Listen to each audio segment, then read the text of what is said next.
There's a lot we don't know about this policy, but I think the conclusion is that we are in something of a forever war in Afghanistan, a commitment to have a U.S. presence there for a long period of time to kind of keep the lid on it and keep the lid on the region.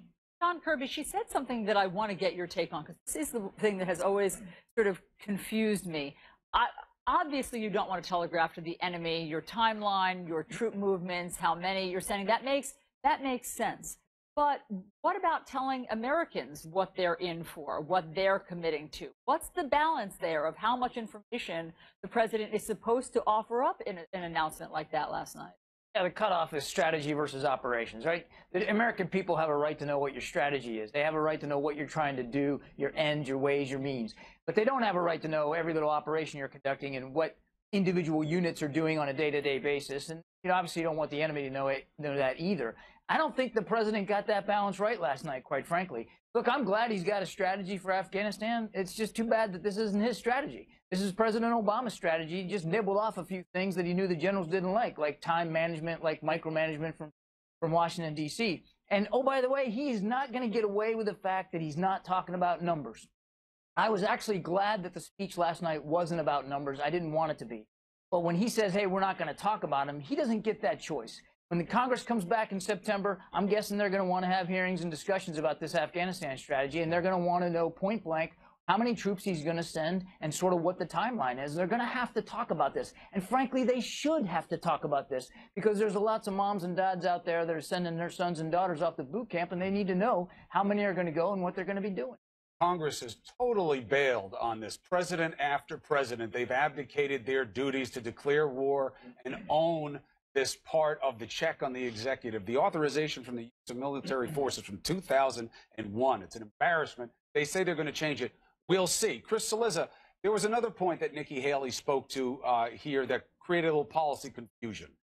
So Afghanistan's important. You got to know it's regional. You got to look at Pakistan as well. They harbor a lot of bad people in there. That's where Osama bin Laden was hiding, whether or not they knew.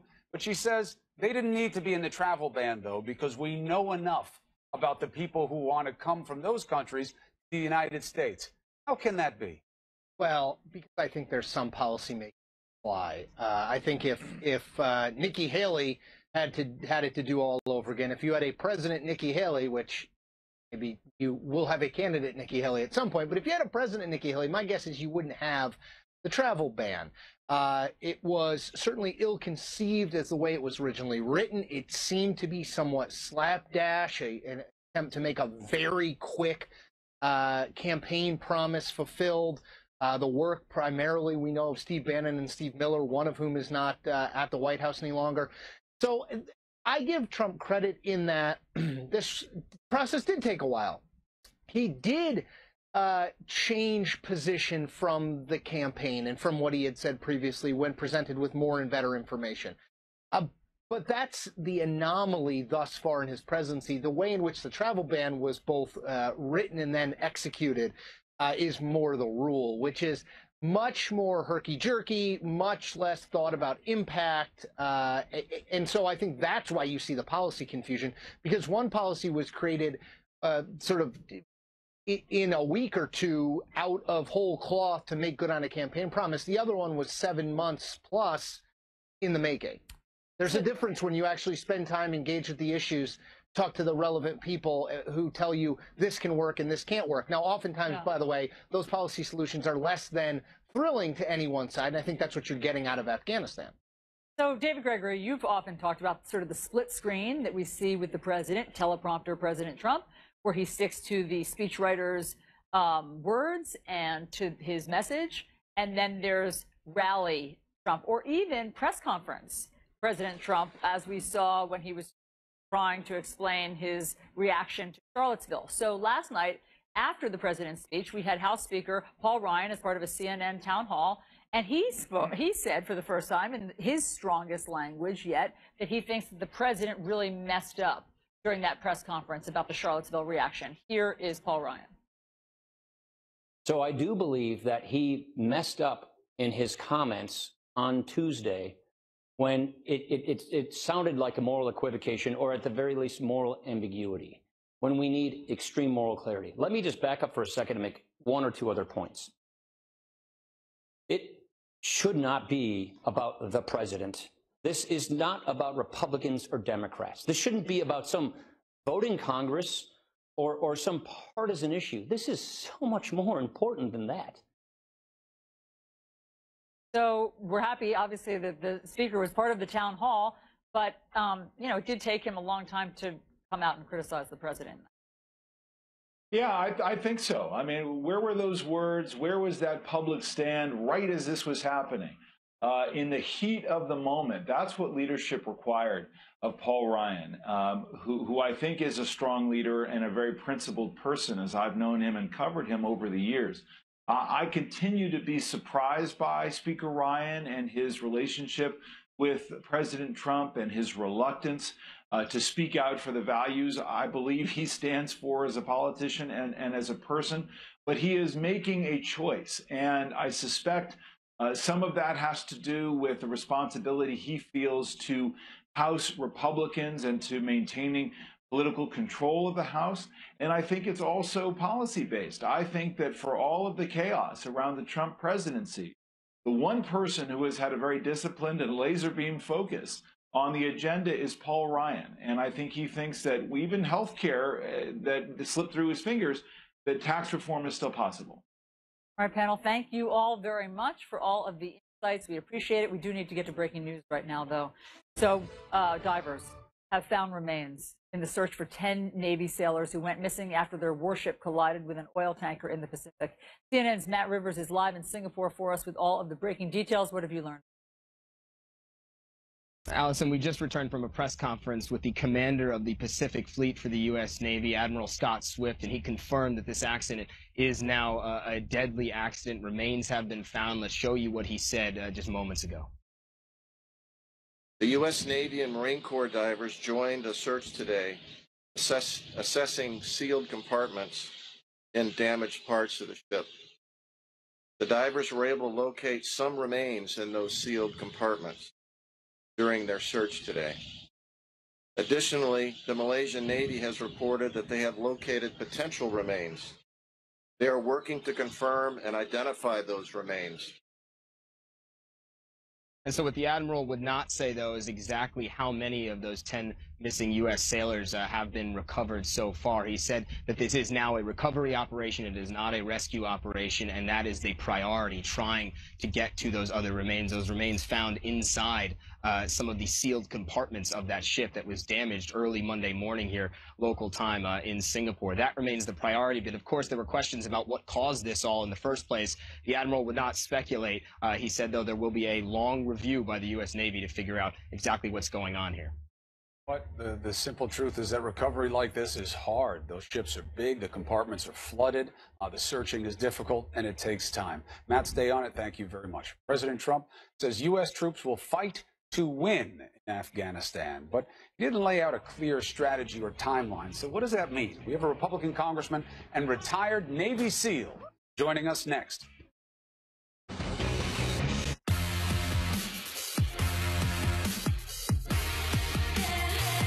It's time for the biggest sale of the year with the new Sleep Number 360 smart bed.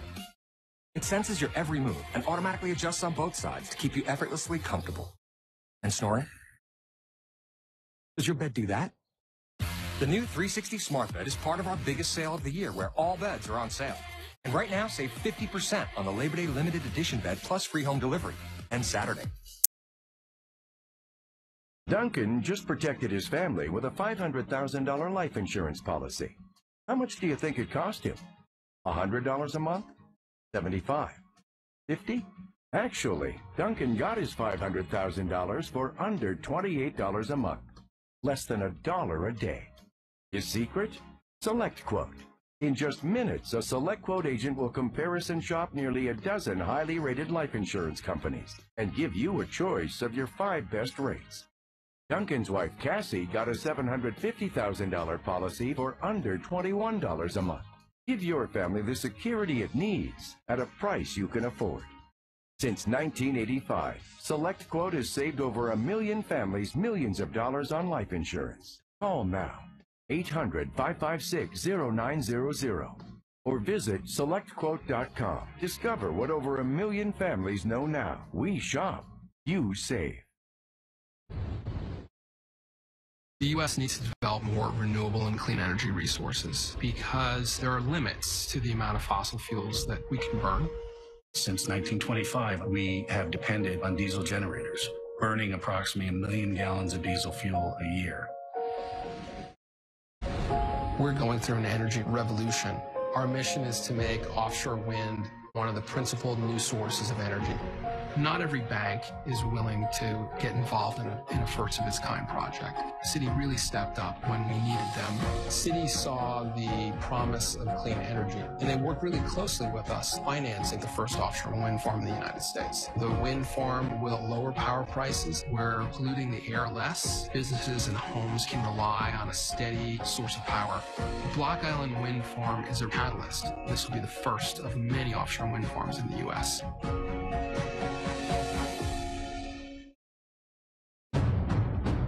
For maximum support of muscle aches and pains, the new Copperfit Advanced Compression Energy Socks. Medium weight, full graduated compression with reinforced zoned compression in the arch and ankle. All day energizing support to help reduce painful swelling. A copper infused reinforced heel and toe and cushioned footbed for maximum support. The new Zone Compression Energy Sock from Copperfit. Live limitless. Exclusively at Dick's Sporting Goods. You might take something for your heart, your joints, or your digestion. So why wouldn't you take something for the most important part of you, your brain? With an ingredient originally found in jellyfish, Prevagen is now the #1 selling brain health supplement in drugstores nationwide. Prevagen, a name to remember.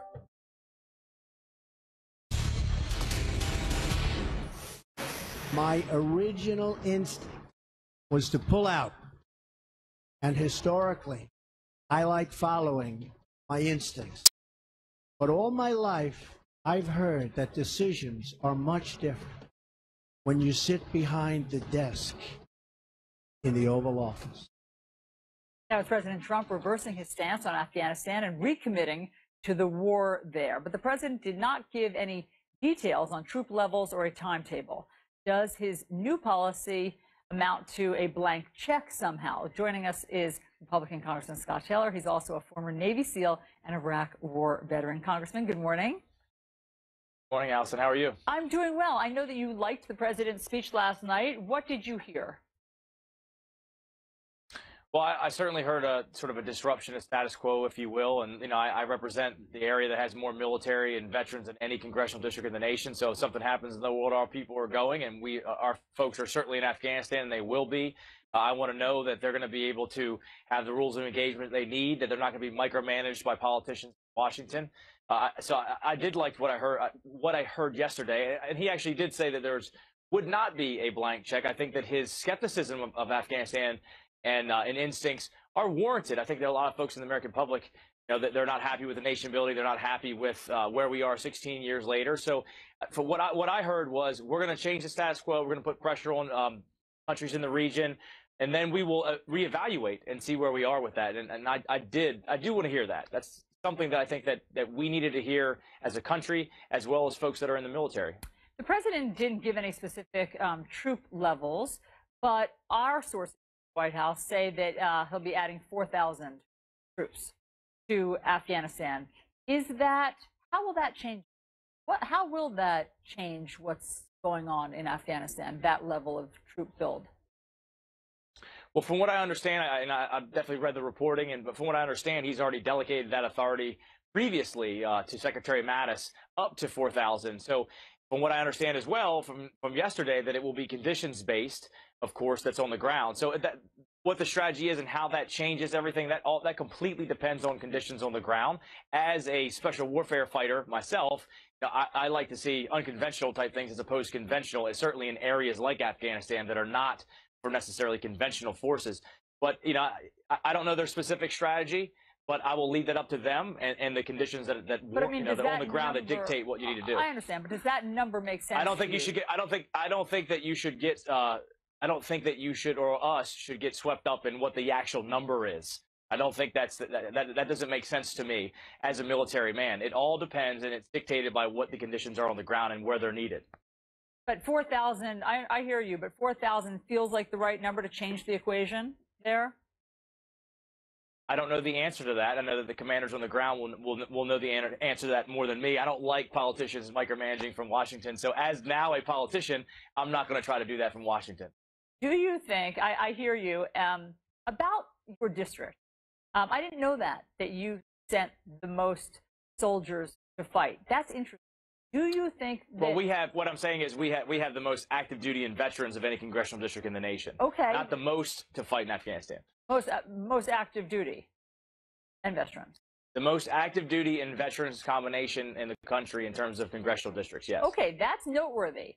Do you think that the parents of soldiers who are obviously being sent off, do you think that they deserve more specifics than they heard last night? I think that number one, two things. I've been very clear in terms of the AUMF, the 16-year-old authorization of use of military force. I think that Congress should have that debate. They should get input from the administration. Now we have had some. We probably need more specifics, and then we should have that debate and say that. So, but I will tell you that the folks, the parents back home, the soldiers that are fighting, their families back home, they certainly want to know that their people aren't being micromanaged on the ground by politicians in Washington. They want to know that if they're going to be there, that they have the rules of engagement and the flexibility necessary to do their job. So it's, you know, as a former military person and as someone who has friends that are still in the fight, I want to know that they have that flexibility. I want to know that they're able to get their job done. I don't need to know day to day and all the specifics that they're doing. But that being said, as I do think that Congress should look at the AUMF and should vote on that with input from the administration. Do Americans deserve to know what success will look like? No question. No question that the Americans need to understand what the strategy is, what the potential end state is. Now, granted, war is obviously fickle and things change. Right. So I think it would be very important for this president to continually update the American public on the progress of now that he's there. I mean, he's a third president in this war. It was you know, obviously started previously. Sure. He's inherited. But That's the right word I'm looking for. But I think that he needs to continue to update the American people in terms of the strategy and where we are and where we're going. Yes, I think that's a fair thing. Can you this morning define what success looks like? To stop any terrorists from having a safe haven in Afghanistan, to make sure that you have stability in the region there, and that requires a lot. And I think that his statement last night allows for increased flexibility to make sure that you're denying terrorists, you're denying insurgency from destabilizing the country, and then of course it also asks for surrounding countries to be more involved. I would like to see more on Russia's on their support of the Taliban in the north. I'd like to see more from this administration in terms of what China looks like and what their influence is there and how they play a role in stability there. So I do think that he outlined something yesterday that was a little more concrete than we've seen in the past 10 years. I mean, it just sounds as though you have to stay for a long time. If you're never going to create a vacuum, then soldiers have to stay, you know, indefinitely. Is that a question? I don't know. I mean, I really don't know. It just sounds like without a timeline and without a clear benchmark, that it's hard to know when mission will be accomplished. But you know, I mean, look. I think you have a fair point there, Allison. Yeah. I think you have a fair point there. And again, that's why I believe that it's important for this president to continually update the American people on progress, on where we are, on what the vision is, what we're looking at the same time, not giving a timeline for withdrawal. So some folks can just outweigh us, basically, and also allow for that flexibility in there for people to get the job done as needed on the ground. Yeah. Congressman Scott Taylor, thank you. We always appreciate having you on, and we certainly appreciate service. Thank you for having me, Allison. Yes. The reality is we've just seen a major shift from the president. He wanted the country out of Afghanistan as a citizen and as a candidate. He campaigned on it. Now he is basically saying that we are all in and for a long time. We also saw something else in this, which may have been the first time that we saw the president almost admit he was wrong. This isn't the first big flip-flop we've seen from him. We're going to do some analysis of the three biggest and their motivations next. I'll never find a safe used car. Start at thenewcarfax.com. Show me minivans with no reported accidents. Love it. Show me the Carfax. Start your used car search at the allnewcarfax.com. It's your first day on the job. Walk in like you own the place. Now at Men's Warehouse, get 3 for $99 dress shirts plus buy one, get one on select items. It's time to like the way you look.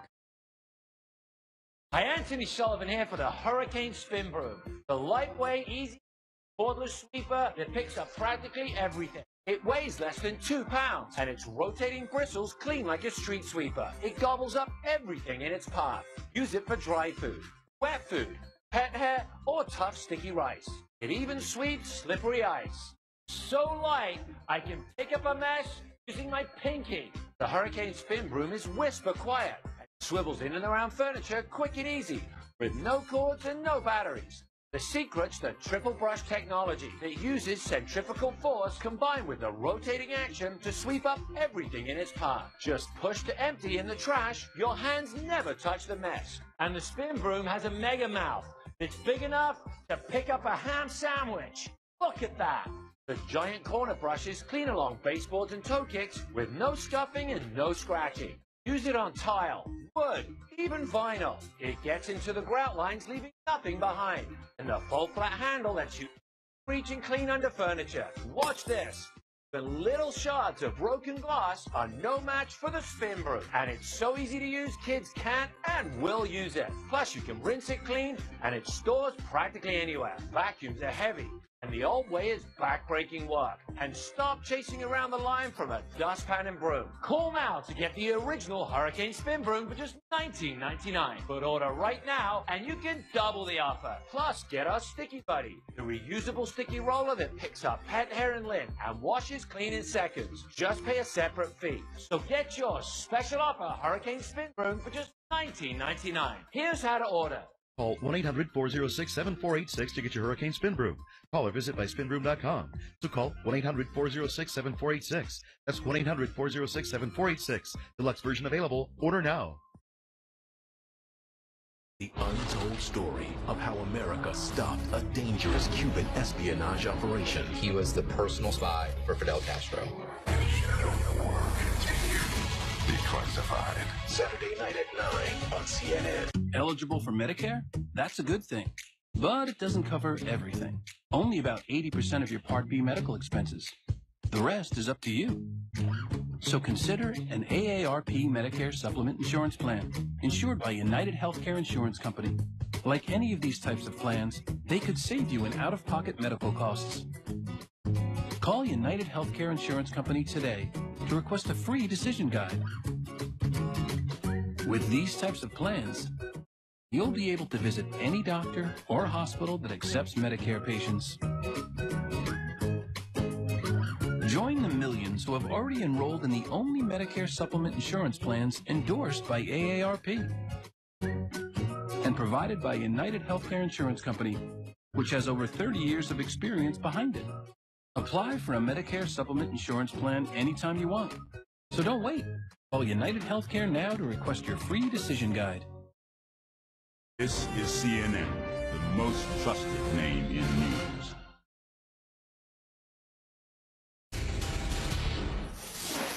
My original instinct was to pull out. And historically, I like following my instincts. But all my life, I've heard that decisions are much different when you sit behind the desk in the Oval Office. All right, that's President Trump coming as close as he has so far to admitting a flip-flop on a key issue. We've seen several major shifts, and they matter for different reasons. Last night's speech was a new strategy in Afghanistan, basically a rejection of Trump's previous position, increasing troop levels by an undisclosed amount. Now, before last night, Trump could not say enough about how badly he wanted the U.S. out, calling any troop increase a plan hatched by, quote, very stupid leaders. Now, the top of the speech last night was also notable. It was an attempt to douse the flames that he whipped up last week, equating white supremacists with those fighting against them. Given the problems with moral agency, His thoughts about David Duke matter. Back in the day, he knew what Duke was. But once he started running, he seemed to forget. Well, you've got David Duke just joined. Bigot, a racist, a problem. David Duke endorsed me? Okay. All right. I disavow. I don't know anything about David Duke, okay? I don't know anything about what you're even talking about with white supremacy or white supremacists. I know who he is, but I never met David Duke. Then there is the biggie, healthcare. Citizen Trump wrote about and talked about universal health. And candidate Trump still promised, we're going to have insurance for everybody. There was a philosophy in some circles that if you can't pay for it, you don't get it. That's not going to happen with us. Trump also said the new plan would do more and cost less. The plan he ultimately agreed to wasn't even close to that. It left 24 million people over about a decade without care, according to the CBO. White House had to backtrack for Trump calling what he said a goal and not a promise, and saying the important thing is more people would have the option of great health care. So you see some differences on major issues motivated by different things. Let's discuss with our CNN political commentators. We got Mike Shields and Ana Navarro. It's good to have you both here. Let's start with last night and what we heard at the top of the speech. Anna, what I heard was the president taking the opportunity. Yes, he was using the metaphor of the military and what kind of home they deserve to come back to. But it seemed like he was discussing what he didn't get done last week, the flames he fanned, as I suggest, of hate in this country and the most toxic kind of left versus right. Did you hear that, and did it work for you? I heard it. I didn't hear it directly. I didn't hear it expressly. I heard a veiled reference to Charlottesville without even mentioning Charlottesville, without mentioning Heather Heyer, the woman who was killed. But he did talk about race. He did talk about the need for the nation to heal. Look, he could spend the rest of every speech he gives between now and the end of his term talking about this, and people are not going to forget the hurt and the division that he fanned that first time he came out, and then when he did it again on Tuesday. You only get one chance to make a first impression, and he made it, and he made a terrible one, and it's going to stick with a lot of us. That being said, he should take every single opportunity from now on to be inclusive, to be the uniter, to be the consoler-in-chief and the healer-in-chief. It is part of the job description of being president of the United States. So, Mike, you know, the task is you can say the right things, but people believe them, right? And that is one of the tests that the president was taking last night. So, to your ears, what he said up at the top about what the nation needs to do to heal, do you think that that will be accepted by the American people? And to the extent that he's laid out a case for Afghanistan that's so different from what he believed for so long, you think people will accept that this is what he believes now? Yeah, well, on the Charlottesville thing, look, I disagree. I think the president made a huge mistake in what he said the Saturday that it happened and the Tuesday when he sort of, at the transportation press conference, went off on in a different direction that was very harmful to his presidency, I believe. I think what he said on the Monday was exactly right. And I think if he continues to do that over and I don't know if people are ever going to believe him, but I think one of the ways to try to get them to believe you is to keep doing it over and over again. I think if he didn't talk about it, people would say, why is he moved on from this? I think that if he puts it in every speech, he's going to Phoenix today to do a rally, if he talks to his own base of supporters there and says some of the same things, he can begin to heal this problem for himself and for the country by never stopping talking about this. Talk about it every chance you get. I think that's important for him. In terms of the Afghanistan policy, look, the president gets criticized all the time by his critics for being stubborn or, you know, not listening to people or never admitting that he's wrong. You guys have criticized him for that before. Why won't he admit when he made a mistake? He literally, in words, said last night that he changed his mind, he made a mistake, he was wrong about something, and he's come up with a new policy. Well, he didn't use those words, but it's certainly the closest that he's come. And Mike makes a very instructive point, Anna. Last night wasn't really the test.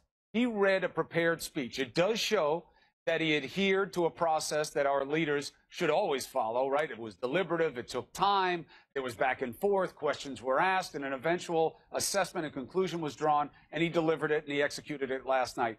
Good for him. Tonight's the real test. Off the prompter, in front of people who will cheer whatever he says. Will he stick to the same message that he gave at the top? Will he say anything close to, I got it wrong the first time, now I want to get it right? Who knows? What we have seen from Trump time and again is Dr. Jekyll and Mr. Hyde. We don't know which one's going to show up tonight. What we have seen consistently is that the Trump that shows up in front of rallies in front of the base, is very different than from the guy that reads from the teleprompter. There needs to be some consistency from this president. It is disconcerting for so many Americans. And I think tonight in Phoenix is a unique opportunity. This is a rally that's controversial. The mayor of Phoenix asked him to cancel it, asked him not to show up because he was afraid of what would ensue. This is a unique opportunity in a swing state where immigration, where racism, where racial profiling has been such an issue, for him to be a uniter if he wants to. But he cannot expect people to believe a word that comes out of his mouth if he can only say it when he's reading it off a teleprompter, and yet when he's speaking from the heart, off the cuff, he screws it up royally, and what he does is throw a bone to racists and to bigots and try to equate the wrong side with the right side. That will not pass muster. So if he thinks that by doing a teleprompter, fairly presidential speech last night, and then going today and giving red meat to the base and doing the contrary, it's going to pass muster and he's going to be good with both sides? No, he's actually, I think, going to lose with both. Mike, Anna, appreciate it from both of you. And, you know, the three most loaded words in politics. We will see tonight what kind of speech he gives and what his message is to the American people. Thanks for making us better here this week. All right, Allison, to you. Okay, Chris, more NFL players are making a statement during the national anthem, but this protest was different. Boy Wire has the Bleacher Report next. Lo mío no fue una película, fue una historia real. Soy Elian González. Tal vez me recuerda, tal vez no. Elian's mother is believed to have drowned. What about your son? The boy's father demanding the child be returned. He should be reunited with his father. The crowd here very angry over the Elian Gonzalez situation. Give me the effing kid. Elian, Thursday on CNN. Presented by Volkswagen. Hi, Phil Swift here. This storm season, get the entire family of Flex Seal products. Flex Seal creates a super strong barrier that seals out the elements. It's liquid rubber in a can. And with Flex Seal liquid, you can crush, roll, dip, or pour. With Flex Shot, you can caulk, bond, and seal virtually everything.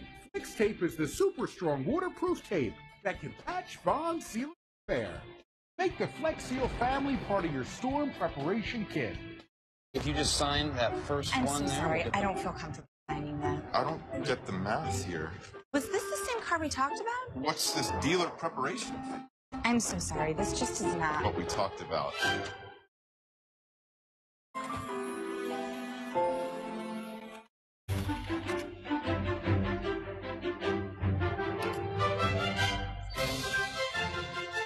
Get the car without the car salesman. Carvana.com, the better way to buy a car. Attention Medicare beneficiaries. Many people with Medicare may be able to get extra benefits and don't even know they're available. You may be able to get dental, vision, hearing, and prescription drug coverage included in your plan. The Medicare Coverage Helpline is accepting calls to see if you're eligible to enroll now. You may be able to get extra benefits including dental, vision, and prescription drug coverage. Hi, I'm Dr. Jason Buchwald. Making sure you go to the doctor, taking all your medications as prescribed, can help protect your health. Make it easier, you may now be able to enroll in a Medicare Advantage plan. It includes coverage for dental, vision, and prescription drugs. Help protect your health by choosing the right plan for you. Get all the benefits you deserve. Call to see if you may be able to get extra benefits, including dental, vision, and prescription coverage. Don't delay. Call to see if you're eligible to enroll and may be able to get extra benefits now. Call 800-779-8200. That's 800-779-8200. He is the Twitter president. He rose to power 140 characters at a time. But could his tweets backfire on his presidency? I think if Donald Trump implodes, it'll be because of Twitter. Twitter and Trump, Friday night at 9. Spectrum does internet right, delivering faster download speeds and more consistent performance than anyone else. Plus, there are no modem fees, data caps, or speed throttling. We're confident in our service, so there are no contracts either. In fact, Spectrum even has the fastest starting speeds for the price, which means you're getting the value you deserve. Spectrum Internet. Get the speed you expect and the bandwidth you need.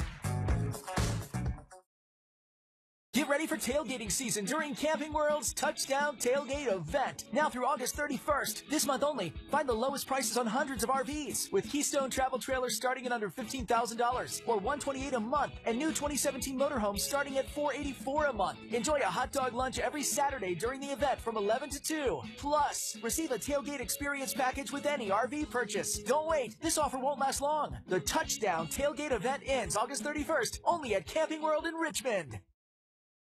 This is CNN, the most trusted name in news. All right, you had a dozen Cleveland Brown players taking a knee during the national anthem before their preseason game against the New York Giants. Coy Wire has the Bleacher Report. What was this about? Oh, well, Chris, 12 is the largest number of players kneeling during the national anthem on one team that we have seen until this point, so that's significant. Also significant, Seahawks' Michael Bennett, who sat during his first 2 preseason games, said last week that it would take a white player joining protests to really see change. Well, last night, Cleveland's Seth DeValve became the first white player to take a knee during the anthem since these types of protests started last year. His wife, Erica, is African-American, and Seth says that the tragedy in Charlottesville was a big factor in his decision.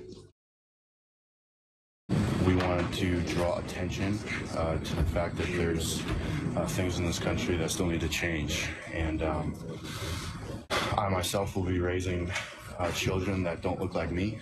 And I want to do my part as well to do everything I can to raise them in a better environment than we have right now.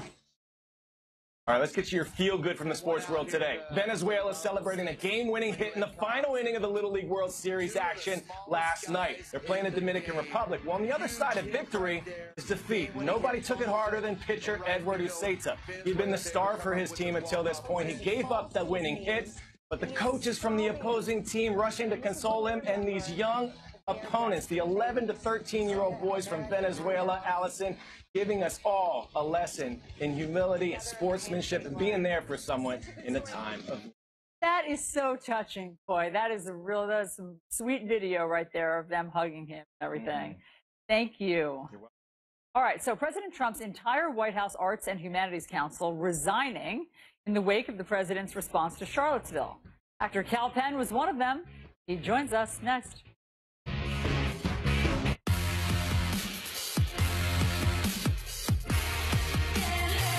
It's time for the biggest sale of the year with the new Sleep Number 360 smart bed. It senses your every move and automatically adjusts on both sides to keep you effortlessly comfortable. And snoring? Does your bed do that? The new 360 smart bed is part of our biggest sale of the year, where all beds are on sale. And right now, save 50% on the Labor Day limited edition bed plus free home delivery and Saturday. Huh. Can't find my debit card. Oh, no. Oh, it's fine. Yeah, totally it's fine. But, like, is it fine, though? I would maybe be really worried. Do you want me to go back and look for it? I will. I mean, a lot of bad things can happen. You need to call the bank. I don't know how else to tell you. You need to shut that card off. What? I can turn it on and off in my Wells Fargo app. I feel better already. Good. Is your AC busted, computer crashed, appliance broken? Then you need ARW, American Residential Warranty. Hi, it's me, Anthony Sullivan. And yes, you've actually caught me at home relaxing, because life's been pretty worry-free since I got coverage with American Residential Warranty. Home appliance repairs and replacement can cause stress, can cost you over $3,000 per year. But starting at less than $1 a day, ARW has home warranty plans that cover household appliances, systems, and electronics. Parts and labor included. When I needed ARW, they were there. My oven actually took a dive in the middle of making a big dinner for family and friends, picked up the phone, called ARW, they repaired it, dinner saved, that easy. My air conditioning broke on a Sunday. It was so hot, I called ARW and they came out and fixed it right away. You won't believe what ARW covers. Heating and air conditioning, washers and dryers, kitchen appliances, plumbing, water heaters, electrical systems, even pools and spas, and so much more. All you have to do is call or go to getahomeplan.com. Plus, ARW's partnered with Assurion to offer protection for all your new and used household electronics for just one low price. I dropped my laptop and ARW replaced it with a brand new one, and all I paid was a small service fee. All plans are fully customizable and come with a 30-day money-back guarantee. Call now and get a home security system valued at $1,250 free with any plan. And you can trust ARW to be there when you need them. Just call ARW and a licensed technician will be dispatched to your home. All covered repairs are guaranteed. My refrigerator broke, and not only did ARW repair it fast, they even sent me a reimbursement check for all the food that went bad. So come on, relax. Stop worrying about unexpected breakdowns and costly repairs. Call American Residential Warranty. They'll get you covered. Call 1-800-918-1457. Again, that's 1-800-918-1457 or log on to getahomeplan.com today. You work hard for your family, but do you have enough life insurance for financial obligations like tuition, mortgage, auto loans, and credit card? With term life insurance from AIG Direct, you can guarantee your loved ones up to $750,000 or more of affordable protection. Family means everything. But if something happened to you today, would life insurance be there to protect your loved ones tomorrow? AIG Direct provides more protection for your money, up to 70% more coverage at no additional cost. When life moves quickly, it's difficult to find time to protect your family. With AIG Direct, you can easily apply for $250,000 of term life insurance for less than $14 per month. That's 3 times the coverage for the same price. Call now or go online to get your free no-obligation quote. Because when you take a moment to protect your future, you can enjoy a better today. Call 1-800-728-3009 or visit AIGDirect.com. Every single member of President Trump's Committee on the Arts and Humanities resigned in protest over the president's response to Charlottesville. Then the White House responded that President Trump was going to disband the group anyway.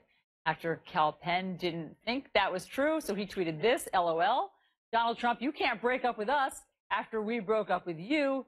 Laugh my funny arse off. Okay, I'm cleaning it up. Kal Penn joins us now. That's a bad breakup, Kal Penn. So it was a simple breakup. Via Twitter. So, I mean, why did you feel the need to sign from the advisory committee? Sure. So I think, you know, the committee was probably 2 times larger than this, and we are appointed to serve until we're replaced, so we don't term out like a lot of other boards and commissions. And so those of us who stayed on after inauguration decided to because we felt like the work we were doing was nonpartisan, mostly in the arts education space and the cultural diplomacy space.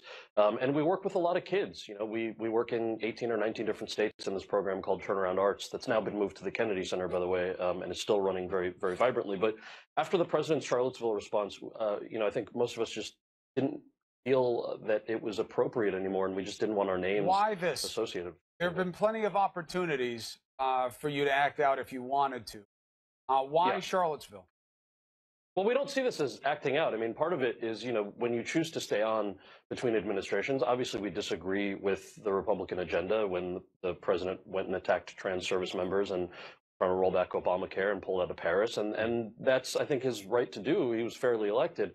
Our role, I think we felt, was to focus on arts education, cultural diplomacy. But once and we are cultural advisors by mandate we were on the President's Committee on the Arts and Humanities. So, so this is very much a cultural issue, right? I think the response to Charlottesville is, his response was the worst of who we are. And we just felt like that was not who we are at all. And we're better than that. And it was an opportunity to show that. So Cal, what had you been planning to do on this commission that now you won't be doing? So there are a few things. One, the cultural diplomacy piece in general. We were had an opportunity to go to Cuba as the first ever U.S. government arts and culture delegation. A lot of that work obviously may have stopped anyway, given the president's stance on Cuba. But I think one of the bigger pivotal portions is economic progress and arts education. Those are sort of 2 buckets. A lot of people forget about the role of the arts in economic development, and particularly Democrat or Republican. If you have presidents who are pushing things like STEM and innovation, the difference between engineering and innovation is often a vibrant arts education program. And so absent that, we may not be able to compete as strongly against countries like India and China who are investing in all these spaces. So that's one thing that we hope certainly the White House would continue the way that previous administrations had. And then the arts education piece, this Turnaround Arts program had actually been moved slowly before we had all resigned over to the Kennedy Center. So that is still very, very vibrant. Let me ask you something. Here's the tension. You don't like what he said. It doesn't represent what you think matters, so you step away. There's another side to it, which is stick in there, brother. Because if you're there to fight the good fight, this is your opportunity. This is as close to the seat of power as you can get. And you make the case that, well, okay, you don't agree. Exert that influence. Create a different message. Have a different projection of that come out of this administration. Now you can. Sure, I understand how that could be something that you see, but I view it the other way, which is this is largely a dysfunctional government, period. And you have a White House that has gone into federal agencies and essentially put in a freeze, right? So they're wasting taxpayer dollars. The agencies are not often allowed to do anything at all. We had these vibrant programs, like I mentioned with the Turnaround Arts program, where you could actually push it to an outside entity like the Kennedy Center and continue it. And we felt like this was a point where an opportunity to resign en masse would send a stronger message about who I think the majority of Americans really are, the love that we have for each other, the opportunity to move the country forward in ways that a lot of folks are doing outside of government. And that if government is so dysfunctional and you can't get anything done, what if we focus on things outside of government to actually do things together? And especially, look, you're dealing with a tiny-fingered vulgarian who loves to tweet crazy things as his way of getting policy done. Come on, we're better than that. Spy Magazine reference, I heard there. Well played. Cal, the Washington Post saw this as sort of a watershed moment. And so they had this article where they said, 7 months into President Trump's reign, the elites are striking back. From Wall Street to West Palm Beach and West Hollywood, the past week has been a turning point, perhaps even a tipping point. The growing number of groups canceling galas, stars boycotting ceremonies, and chief executives resigning from advisory boards is further isolating Trump. Is that how you see it? Are the elite striking back? I can't speak for other boards and commissions, obviously. I think in our case, the majority of our members work in the nonprofit arts space. I understand that because I work in the commercial arts space, interviews like this are oftentimes something that people want, but honestly, the majority of our folks work in the nonprofit art space. They work with children, they work with community development organizations. These are the folks who are really worried and wanting to do or continue to do the really good work that they've been doing before. So for us, a lot of it was just a reflection on how can we best continue to serve these communities? Is it going to be inside a committee like this or on the outside? And for us, the answer was very clear, particularly after Charlottesville, that was going to be on the outside. All right, Cal, appreciate you coming on to discuss this with us, and we look forward to getting good work done on the outside. Let us know how it goes. Thanks, guys. Appreciate it. Thank Have you. a good morning. It's going to be controversial. I mean, there are two different sides to it, but that's the side they took. Absolutely. All right. How about we have a little good stuff when we come back? I got a great story for you. Stay with CNN. Day 13. If only this were as easy as saving $600 when you switch to Progressive. Winds stirring, too treacherous for a selfie. Sure, I've taken discounts to new heights with safe driver and paperless billing, but the price at the top is worth every last breath. Here we go. Got him. Wait a minute. Whole wheat waffles?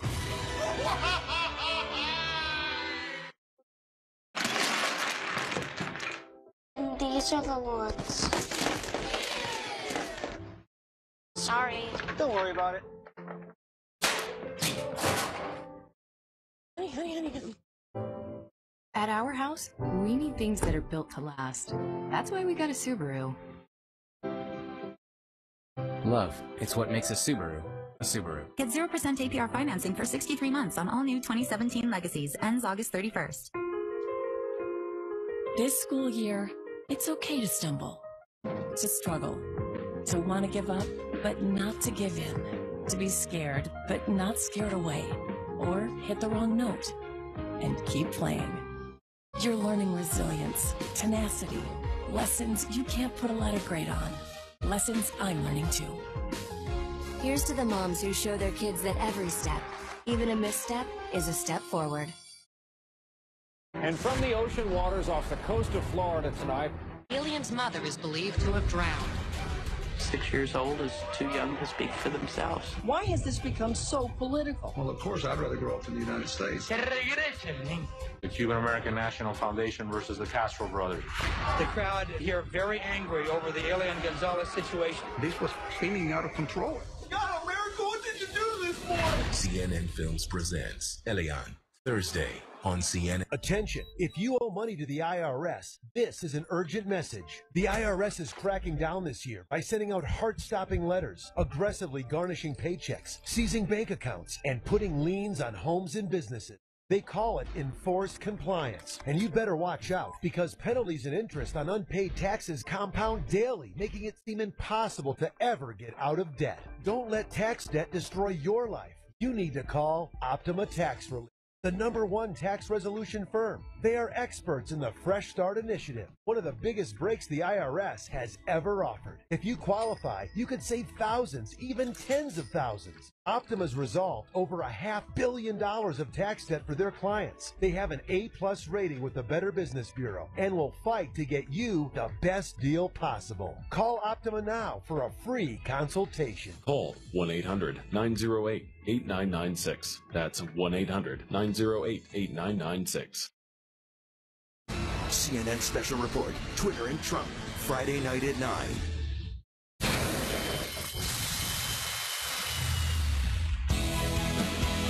Life happens everywhere, like it never even happened. Only happens here. The cleanup and restoration specialists at 1-800-SERVPRO and ServPro.com. When heartburn hits, fight back fast with Tums Chewy Bites. Fast relief in every bite. Crunchy outside, chewy inside. Tums Chewy Bites. The good stuff. Brought to you by Tums. Fights heartburn fast. And by ServPro. When fire or water damage threatens your home or business, make the call to the cleanup specialists at 1-800-SERVPRO. All right, here's a good stuff. Indiana man races to save a woman's life. Take a look at this picture. The car is engulfed in flames. Hit a down power line or something like that. By luck, Russ Jones rolls up before the fire broke out. I said, "Are you okay?" She said, "I'm hurt." And I said, "Well, you're going to have to get back here. We're going to have to get you out. The car's starting to burn."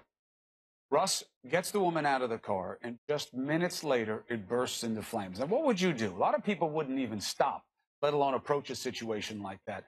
Firefighters say this man is nothing short of a hero. Oh my gosh, I love Russ Jones, Angel on Earth. All right, speaking of other earthly delights, the first total solar eclipse over America, leaving millions in awe and sparking some wacky moments. CNN's Ginny Mose sheds light on the eclipse oddities. Silly glasses, who cares? Everyone from Superman to President Trump donned them. There it is!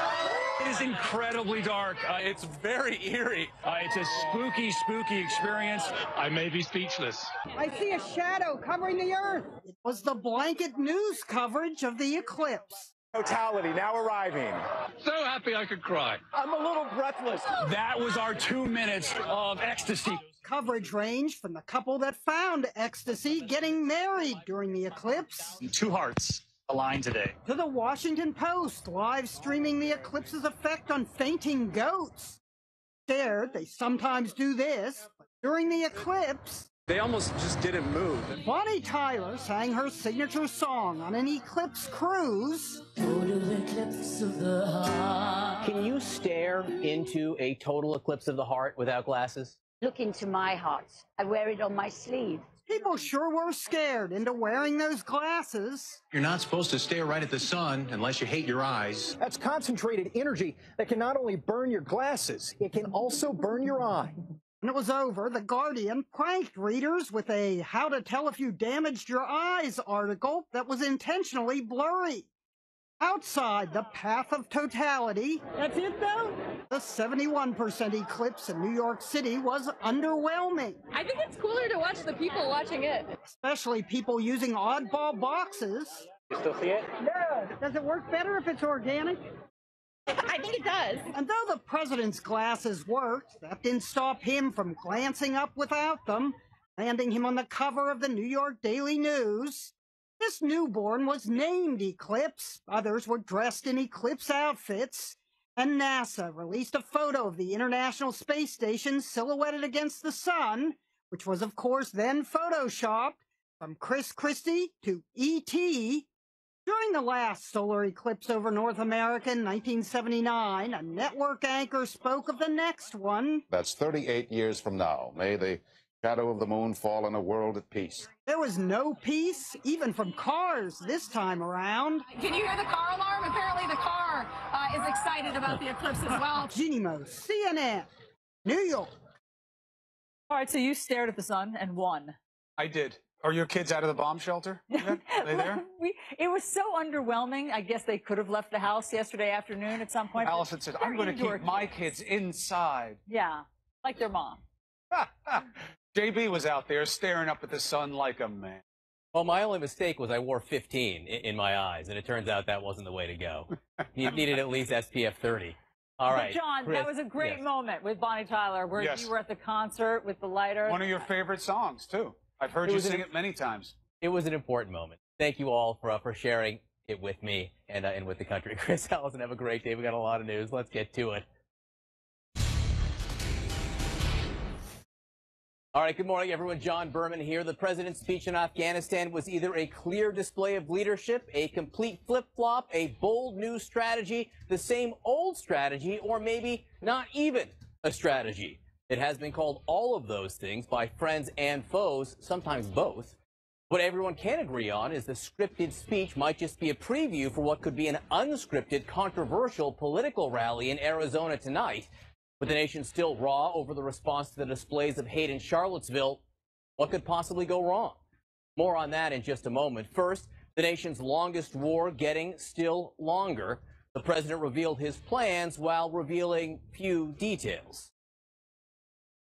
We will not talk about numbers of troops or our plans for further military activities. Conditions on the ground, not arbitrary timetables, will guide our strategy from now on. All right, a big day for the administration. We have CNN's Ryan Brown at the Pentagon, Athena Jones at the White House. Ryan, first to you, what the White House is calling a new Afghan strategy. The details, please. Well, John, the details are still a little bit sparse at this moment. Now, some of the broader outlines were made clear. One, no timeline. That's very much a big departure from the Obama administration. When President Obama announced his surge of troops, there was a very strict timetable attached to that. Some critics said that encouraged the Taliban to wait it out. President Trump making it clear that there will be no timetables attached to this strategy. Another element of this will be kind of removing some of the restrictions on targeting that had been put during the late period of the Obama administration, allowing the military to target ISIS, Al-Qaeda, and Taliban elements in Afghanistan. Additional trainers, perhaps. We don't know the number, but we believe that some additional trainers will be sent to Afghanistan to help train local Afghan troops. And all of this kind of also working to put pressure on Pakistan. The no timetable element, they think, will potentially pressure Pakistan, something the military has long sought, kind of curb some of these Al-Qaeda and Taliban safe havens in that border area, the Haqqani network mostly. So again, these are some of the broader elements of the strategy that were outlined yesterday, last night. President Trump kind of, listening to his military commanders. A lot of these recommendations have been sought for the military at some time, and it differed a lot from what candidate and citizen Trump had talked about when he talked about Afghanistan, and he acknowledged this change of heart as much in his speech last night. My original instinct was to pull out, and historically, I like following my instincts.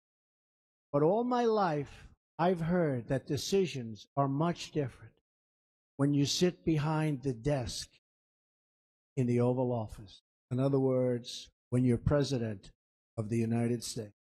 However, our commitment is not unlimited, and our support is not a blank check.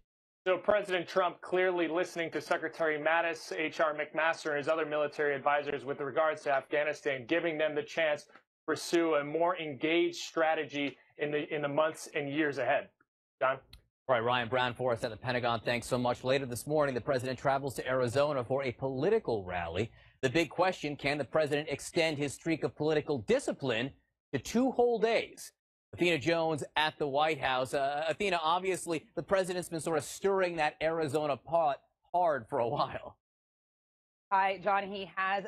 If past is prologue, we're unlikely to see that scripted version of President Trump that we saw last night. He's likely to return to his usual characteristic, unscripted, freewheeling, combative style at this rally. We know he loves these rallies before his supporters. One question is whether we'll hear any of the kinds of lines we heard at the beginning of that speech last night, where he was focused on unity.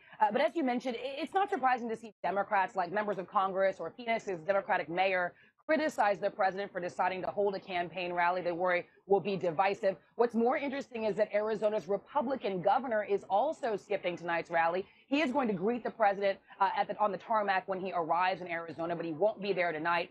And this is also a time when the president has some frosty relations with the state's 2 Republican senators, Jeff Flake and John McCain.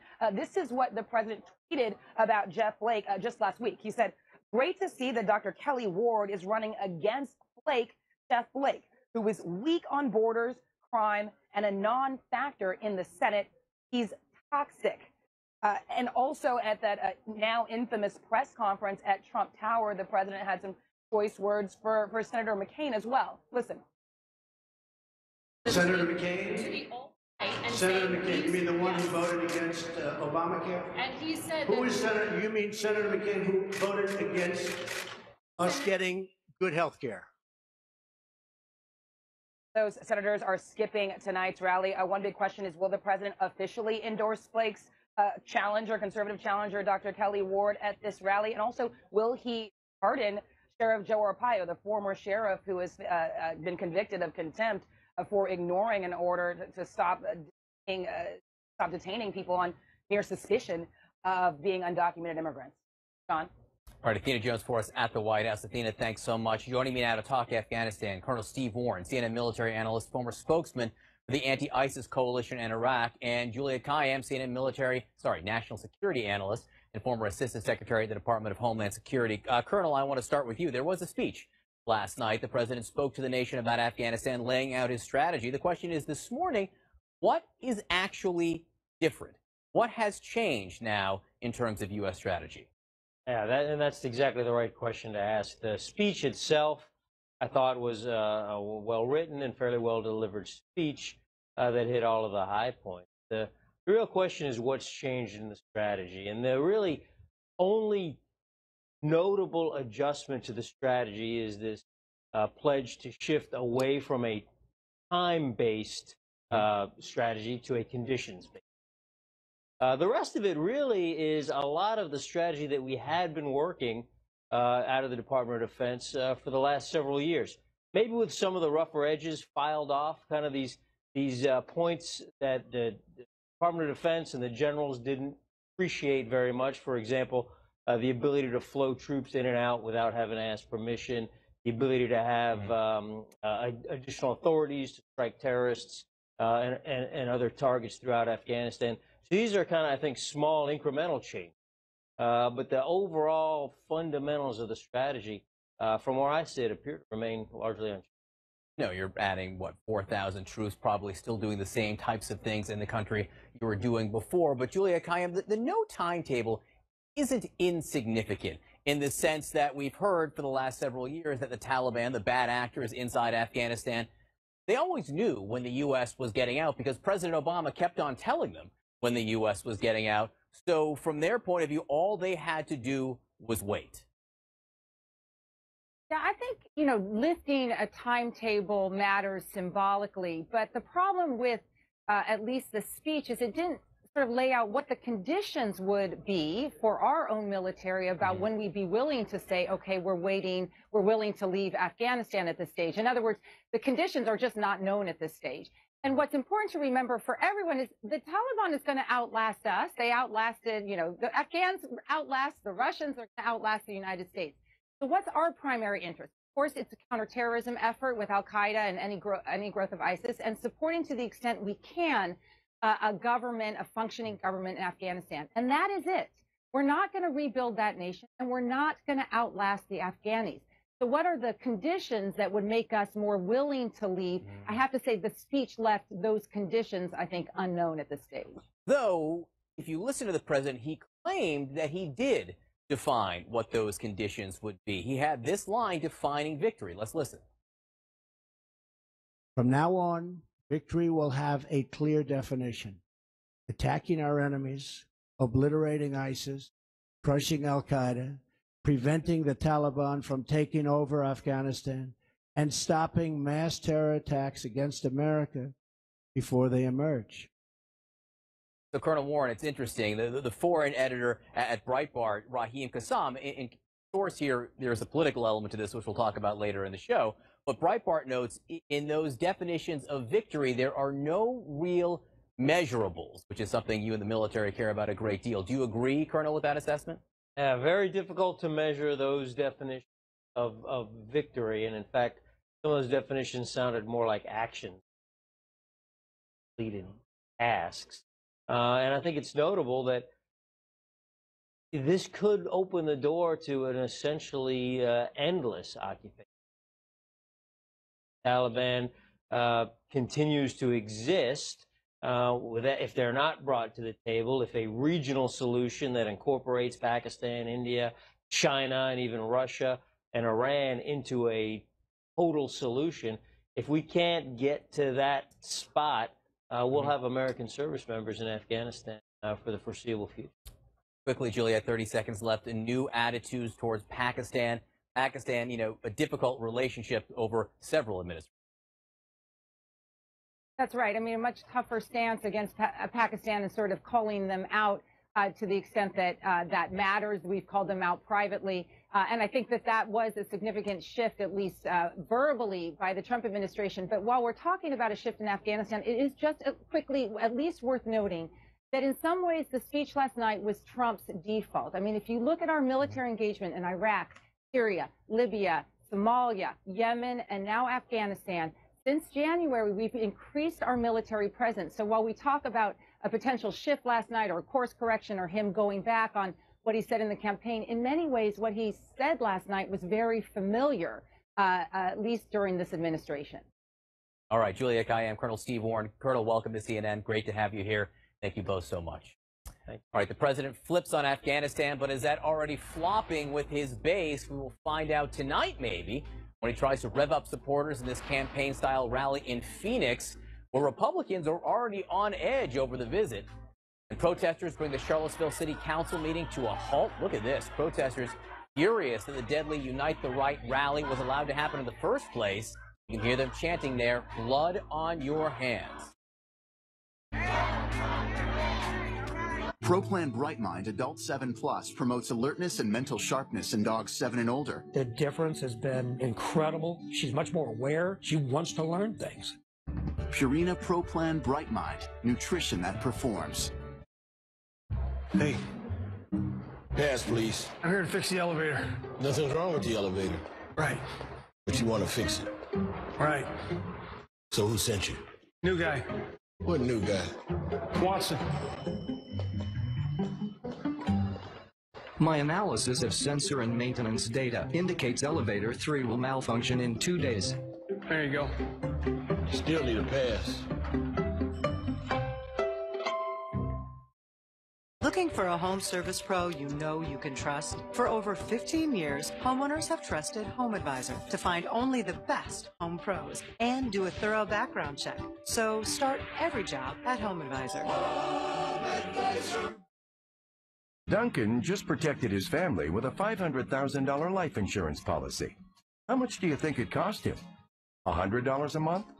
$75? $50? Actually, Duncan got his $500,000 for under $28 a month. Less than $1 a day. His secret? SelectQuote.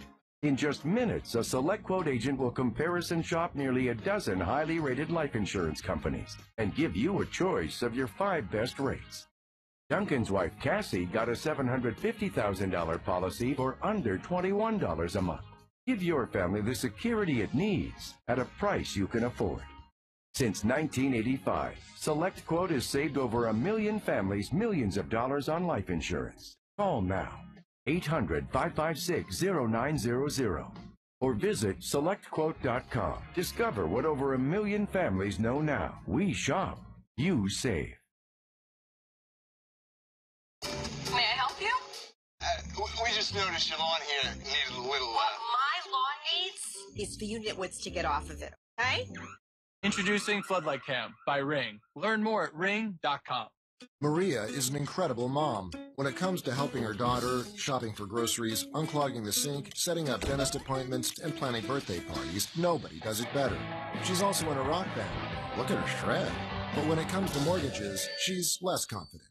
Fortunately for Maria, there's Rocket Mortgage by Quicken Loans. It's simple, so she can understand the details and be sure she's getting the right mortgage. Apply simply, understand fully, mortgage confidently.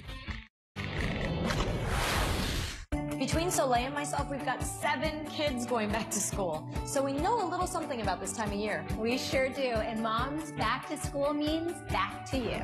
Now's your chance to focus on losing weight and feeling great with Nutrisystem. Melissa and I each lost 40 pounds on Nutrisystem. Introducing Lean 13 from Nutrisystem. Lose up to 13 pounds and 7 inches overall in your first month.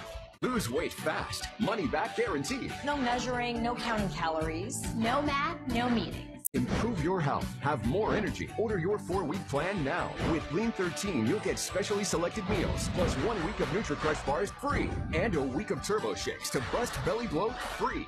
Call or go online in the next 2 minutes and get FedEx shipping free. Start now and just think how amazing you'll feel when the holidays roll around. Call or go online right now.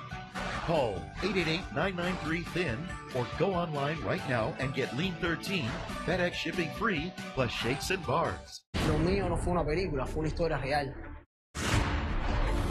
Tal vez me recuerda, tal vez no. The boy's father demanding the child be returned. Elian, Thursday on CNN. All right, the president's big speech on strategy in Afghanistan opened with a message that really wasn't about Afghanistan, but instead the aftermath of Charlottesville. Listen to this. A wound upon a single member of our community is a wound inflicted upon us all. When one part of America hurts, we all hurt. And when one citizen suffers an injustice, we all suffer together. Right. Not about Afghanistan there. Joining me, CNN political analyst April Ryan, David Drucker, CNN political commentator Errol Lewis, a political anchor for Spectrum News. So if you're keeping score at home, that statement, which was really about Charlottesville, not like his first statement on Charlottesville, sort of like his statement, second one on Charlottesville, not at all like the third press conference in Trump Tower about Charlottesville, but that's where we are from last night. April Ryan, you were part of the pool. You were actually at that speech last night. So these new scripted words from the president, how much credibility do they carry given the sort of evolution of thought on the subject?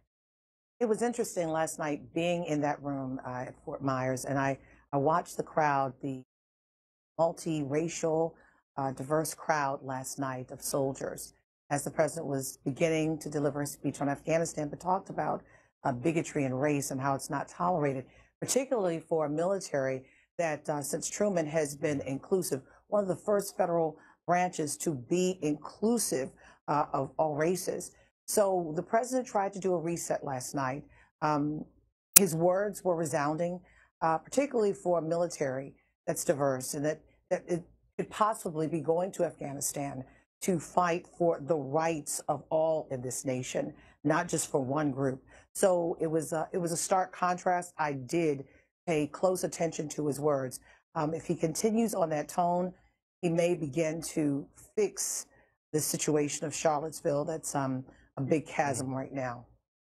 Situation needs fixing. It really does. I mean, there is an open wound in this country, and we saw evidence of it in Charlottesville at this city council meeting, which was essentially shut down by people who were very angry with the response of that city. I hope we have pictures of what happened inside that meeting. We can show you right now. See, this is what happened inside Charlottesville. People chanting there as they were discussing the events. Again, all but shut down. So Errol Lewis, You know, there is fixing that needs to be done here. The president did not help, and in some ways actually exacerbated the wounds of Charlottesville, and there's a long way back here. Well, that's right. And to piggyback on what April said, he's going to have many more opportunities to try and fix the problems that he helped exacerbate. There are more far-right rallies that are being planned all over the country. There's an initiative that has slipped from the president and has gone into the hands of people like the business leaders who walked away from the president's councils, the religious leaders who have also resigned from another of his councils, the Evangelical Council, the military leaders who spoke out forcefully. The president is playing catch-up now because the initiative is with people like the folks you have on your screen right now. It's people in the streets, business leaders, it's religious and military leaders. The president wants to get back in this game of leading the country on this very difficult issue. He's going to have to speak up a lot more than a couple of scripted lines in one speech. Yeah, and I don't know if we'll ever reach the people who are at this meeting, or in some ways, I think the American people who saw what they saw may not be reachable by him. I'm not so sure how much his words will carry weight with them. However, there is one constituency, and I think this may be where the comments are most directed, and that may be with those Republicans who refuse to stand up for the president over the last week and have been critical in their own sort of different ways. And one of those Republicans was on CNN overnight with Jake Tapper, House Speaker Paul Ryan. Listen to what he said about the president's response to Charlottesville. So I do believe that he messed up in his comments on Tuesday when it sounded like a moral equivocation, or at the very least moral ambiguity, when we need extreme moral clarity. So, David Drucker, it seems to me that if the president keeps on saying the words he said out loud last night, maybe tonight in Phoenix, who knows, it allows people like Paul Ryan, who really don't want to talk about it and only very, very softly say the president messed up. They can then say, oh, look, the president is fixing it. Just look at the new things. Yeah, look, Republicans on Capitol Hill don't want to fight with the president. They want to accomplish legislation with the president, and September is a very big month. I think last night with the president, what we saw is what he is capable of as president. But, of course, we also saw that with his State of the Union address. His address to a joint session of Congress showed what he's capable of. But there's also the other side to the president who likes to jab, likes to fight, and seems to prefer chaos and seems to prefer mixing it up with his so-called enemies. And so I think the real telling moment of the week is going to be this evening in Phoenix, Arizona, with that political rally. And it's going to have a signature Trump crowd. It's going to have all of that energy that we saw at the Trump campaign rallies in 2016 and even since he's become president. And that's where he speaks off the cuff, usually. Right. That's where he improvises, and that's usually where we see the other Trump that makes it so hard for Americans who at least want to root for his success and feel good about him as president, even if they don't like him all that much. That's where we're going to see whether or not last night was just another moment, the way the joint session speech was just another moment. And that's why I think it's hard to sort of analyze what he did last night beyond the policy, which I think was very significant. And I have to say, I think it was very significant that he conceded that when he was analyzing the Afghanistan situation, going with his gut, he was wrong. And since he's become president, there are things that he has learned that has caused him to change course. For Trump to say, my gut was wrong, I've learned, for any president to do that is a pretty big deal. But I think it's not that he should be commended. I just think it's a matter of policy. It was the most important thing that happened Monday night. But John, Happy Days fans. Hang on, I want to get to one other thing here. I just want to make note of one thing before we move on to my last point. One thing is there was some criticism for the president, not just from Democrats, but some of his own base. Breitbart, we'll know now, is run by Steve Bannon, who like 3 days ago was working at the White House, essentially called the president a flip-flopper on this. You can see some of the headlines from Breitbart last night. So he's going to have to contend with this wing of his party and base. We will see how this plays out in the next few days. I do want to point out one other curiosity from the last 24 hours, though, just because everyone's talking about it. It has to do with the wife of Treasury Secretary Steve Mnuchin, who traveled with the Treasury Secretary to Kentucky, was photographed, posted on Instagram here coming out of the plane.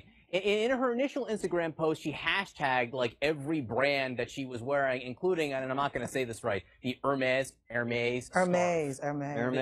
you. David Drucker, I'm impressed by you on that. But then it led to this exchange where someone criticized her, and then Louise Linton, Steve Mnuchin's wife, laughed out hardcore at the person who criticized her, saying, adorable. Do you think the U.S. government paid for our honeymoon or personal travel? Have you given more to the economy than me and my husband, either as an individual earner in taxes or in self-sacrifice to your country? I'm pretty sure we paid more taxes toward our day trip than you did. April, you know, you laughed first on this, so this is your problem to deal with right now. Why is it my problem? Come on now, John. This is a tough look. This is a tough look for anyone connected to the administration First to basically of all, be saying. I looked at those hashtags: Hermes, Tom Ford, Valentino, and I all looked good at stuff, by the way. Very good stuff. I mean, and she had a Birkin bag. I think it's at least $10,000. So when you are a public servant, and even if you're married to a public servant, you have to remember service is about the people. And many of the people that you're serving cannot afford a Birkin bag that's at least $10,000 or a beautiful scarf by whatever designer it was. I mean, she looked beautiful. I can't take that away from her. She looked like she was coming off of a magazine cover from Vogue or Elle or Cosmo or something like that. But you have to remember, many of the people that your husband is serving can just barely make it. They're trying to make ends meet, unemployed, underemployed, or just making it. You have to be very careful how you flash your wealth, flash your status, particularly as you are serving people. I know she is the wife, but optics matter. Well, and not just the optics, it's the way she responded to it, too, which Yes, doesn't help the situation. The epitome of tone deaf. The epitome of tone deaf. Both the Instagram itself and the response. It's just not what you do. But wait, not just tone deaf. Reflecting a sneering, snarling contempt for people who don't have what she has, which is wealth and power. That is the style of this administration, and unless he reels it in, you know, you have to assume that the president and the rest of the White House are okay with portraying themselves this way. Errol Louis, April Ryan, David Drucker, thank you all, and thank you to Hermes for being involved in this segment as well. All right, as President Trump announces a plan to commit more troops to Afghanistan, how much has the U.S. already spent in America's longest war? Joining us now, CNN's chief money correspondent, star of Early Start, Christine Romans. Very expensive. It's very expensive. You know, I always caution with stories, and we talk about the cost of war, that you cannot put a financial number really on the cost of war for what it does to the country and for the people who have lost lives. So this is the tally of the line items, is what I can give you. The direct cost of the war in Afghanistan since 2001, $841 billion, including future costs like accounting returning vets and their medical care. You're talking about $2 trillion. But John, the number could even be bigger, because unlike prior wars, the cost of this war, well, there were no war taxes to pay for it. In fact, there were tax cuts at the very moment. So there are number crunchers who say it will be trillions of dollars when you count the interest on the money borrowed to pay for it. You can see Afghanistan and Iraq together are about 2.5 times the cost of the Vietnam War. These other wars on the screen ended, of course. We don't see the end of Afghanistan. That is the issue here. There's no end date on this. So when you just look at 16 years, $2 trillion, 2.5 times the cost of Vietnam, to say nothing of the cost that you can't measure, which is the loss of American lives. There's blood and treasure that measures the treasure. As for the other, that is immeasurable. Christine.